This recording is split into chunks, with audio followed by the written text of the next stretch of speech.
Hey guys, my name is David and welcome back to my channel. Today I'm going to be reviewing a book that I didn't have high expectations for.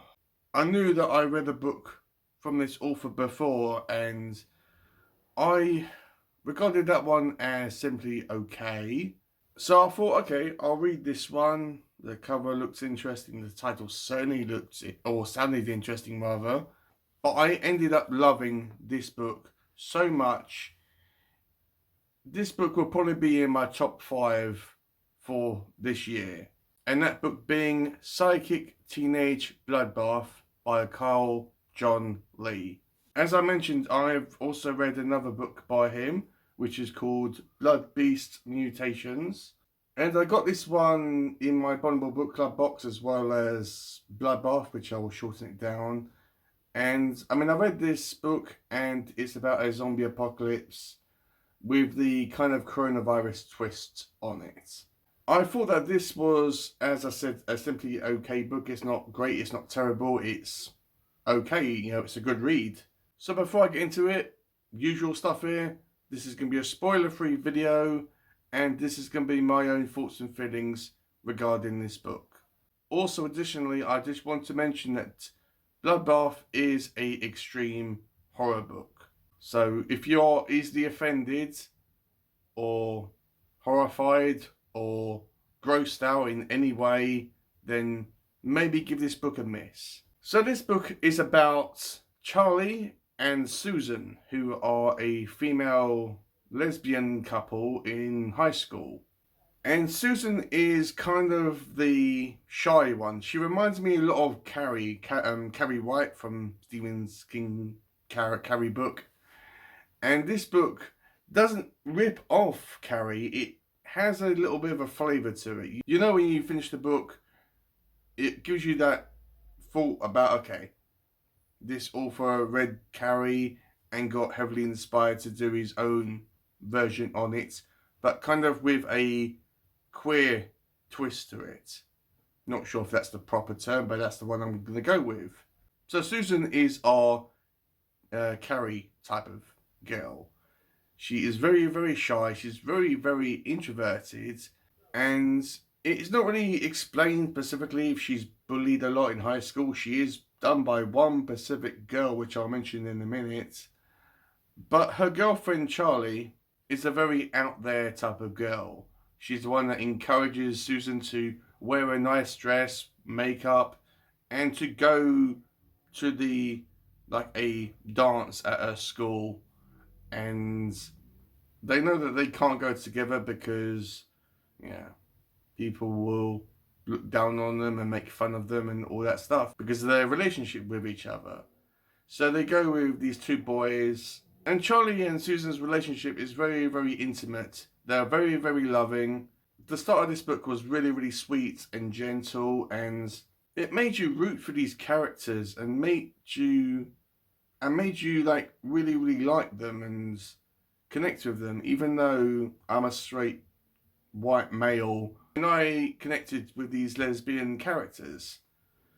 When I was thinking about it, I mean, it's pretty much the same thing. I mean, I'm a romantic person at heart. I've got a girlfriend. I love her to bits. And that was that kind of thing that was familiar. I'm a romantic guy. So at the dance, Susan gets confronted by this very unlikable girl called Greta. Now, I can't say what I want to say that actually describes Greta, but it rhymes with ditch. So, yeah, I'll say that. Greta is a very backwards thinking individual. She's a cheerleader, she's popular, but she knows about the lesbian affair with Charlie and Susan, and she is disgusted by it. She looks down on Susan extremely, and after this confrontation, we aren't really given the full ins and outs of it, about how it actually happened.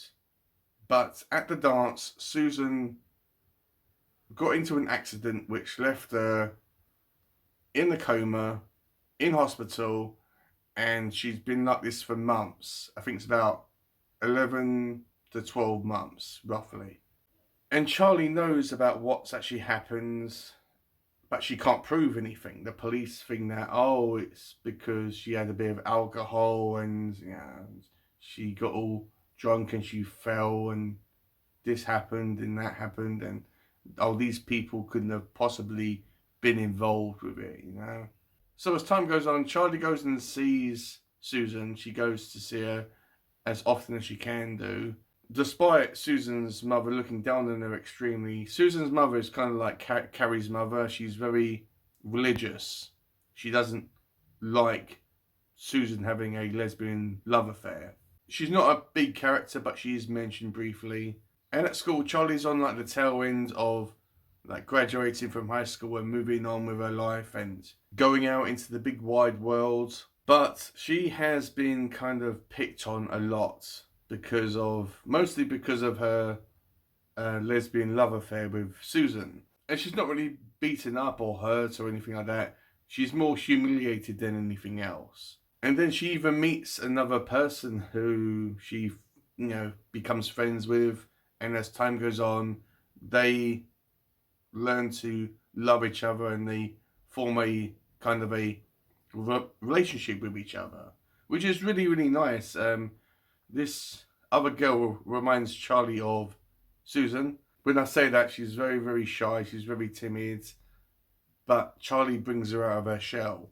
And yes, they do become intimate. There are intimate love affairs and sexual scenes in this book. It isn't like, it is enough to get the point across. I'll say that. So as this is happening, all these strange and unusual things are happening with people around Charlie and that are acting like inappropriate or threatening her, that end up doing all these strange things that isn't really in their control. Somebody's controlling them. Somebody's making them do all these weird and horrific things. Like, for example, there's this teacher that it's implied that he likes Charlie, in that type of way. And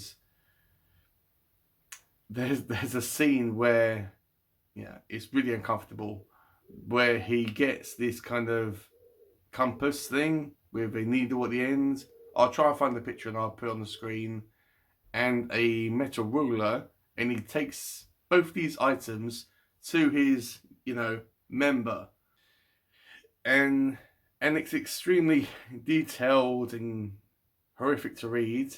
There is even a part of this book where somebody actually craps themselves to death.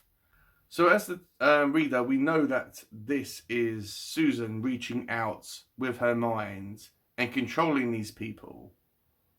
Because the reason why we know this is because there's kind of a inner monologue in her mind that the reader is actually reading, and experiencing as well. So it's not really much of a mystery about why or who's doing this and why. She still loves Charlie. She wants to protect Charlie.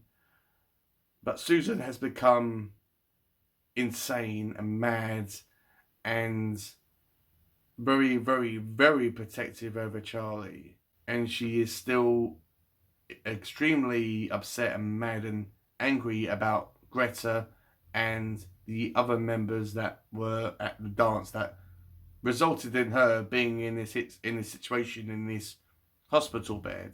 So as the story concludes, Charlie and her new girlfriend know that Susan has been doing this, and they have to go to the hospital and to confront her and ultimately try to put a stop to this in one way or the other. In some shape or form, they have to put a stop to this. I must say that when they go into that hospital scene at the end of the book, it's like walking through hell.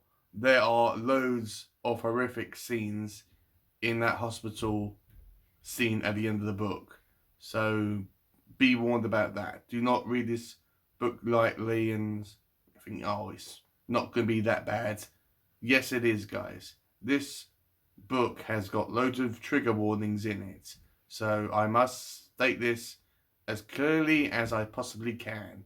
Do not read this book unless, I mean, if you are easily offended or grossed out. I was going to say exactly about what actually happens in this book, but I don't want to say that because I don't want to spoil this book for you, and obviously I don't want to get in trouble with YouTube about it. I just want to conclude that some extreme horror books, some people think that it's like all like, you know, gross out and it's disgusting just to be disgusting, and there's no character development, there's no characters which you care about that maybe going on this kind of character arc, there's no plot or very little of it. It's just disgusting purely to be as disgusting as these authors can be. But what I must say, that this book surprised me. It does have great characters, it has a fantastic plot. I felt that I was in this world. I felt that I was going on this horrific journey with Charlie, Susan, and all these other different characters. I could see all these scenes, whether they were good or bad, in my mind. It was very, very sweet when it needed to be. It was very, very sensual and very steamy when it had to be, when it had that moment where the characters had to interact with each other and the relationships had to blossom and evolve as such as life. But it knew when to be horrible, and it knew how much detail was enough. And it was extremely horrific, extremely gory, but I loved this book. I so loved this book. I was thinking if this was my favourite read of the year, but I'm going to say it's in my top 5. If I had to think about it, it would probably be at either number 4 or number 3 at this moment in time. And going back to what I said about how Susan is like Carrie White, Carrie had telekinetic powers where she couldn't really interact with people and control people's free will. She could more.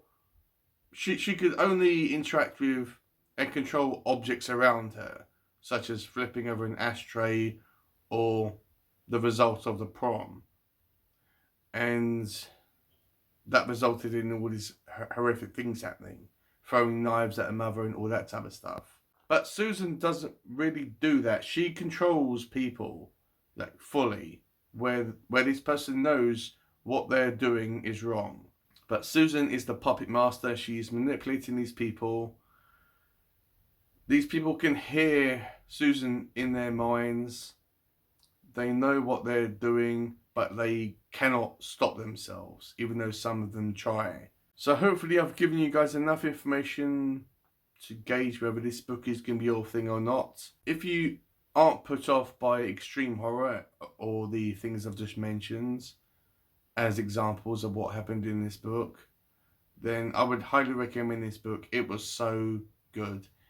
Even if you haven't read anything else by Carl John Lee, I mean, it is so. I can't recommend this book enough. It was a freaking ride. I'll say that. It was so good. I'm definitely going to read more from Carl John Lee, even though Bloodbath Mutations, it was a good book, but my God, Bloodbath was such a great and gory book, and such a fun book as well. If you've read anything else by this author, I mean, please let me know your recommendations about where I should go next with this author. I know he hasn't written a ton of stuff, but I can't wait to read more of his things, and that he's going to be publishing and writing and all that great stuff. Let me know if you have read Bloodbath and what did you think about it. Did you read Bloodbath Mutations, and what did you think about this one? Let me know if I've maybe encouraged you to pick up Psychic Teenage Bloodbath and give it a try. When it comes to what I'm going to rate Psychic Teenage Bloodbath, I think I'm going to give it a 5 stars. I could have nitpicked it to bits and tried to like lower the rating, but yeah, not going to do that. It was a thrill ride. It really was. So I will definitely be holding on to my copy of this book, especially because it's a signed copy. It's got a signed book plate in it. So yeah, that's all I really had to say. So with all that out of the way, I'll see you on my next video.